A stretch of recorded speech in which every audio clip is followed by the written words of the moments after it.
রোজ সেই একই রকমের মাছের ঝোল ঝাল খেতে আর ভালো লাগছে না, একটু অন্যরকম রেসিপির দরকার।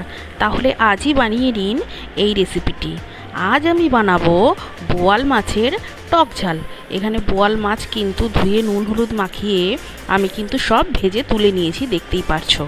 এবার কড়াতে তেল গরম করে একটুখানি জিরে ফোড়ন দিয়ে দিয়ে দেব পেঁয়াজ আর একটু বেশি করে টমেটো বাটা। এর ভিতরে দুটো কাঁচা লঙ্কা চেরাও দিয়ে দেবো নুন। ভালো করে কষে নিয়ে একটা বাটিতে আমি হলুদ, জিরে, ঝাল লঙ্কার গুঁড়ো, কাশ্মীরি লঙ্কার গুঁড়ো গুলে নিয়ে দিয়ে দিয়েছিলাম। সেটাই কিন্তু ভালো করে কষতে হবে যতক্ষণ না ভালোভাবে তেল ছেড়ে আসছে। কষা হয়ে গেলে একটু জল দিয়ে দিতে হবে। ফুটে উঠলেই ভেজে রাখা মাছগুলো কিন্তু দিয়ে দেব। ব্যাস, অলরেডি কিন্তু রেডি হয়ে গেছে। এই দেখো, এবার ধনেপাতা দিয়ে নামিয়ে নিলেই রেডি হয়ে যাবে বোয়াল মাছের টক ঝাল।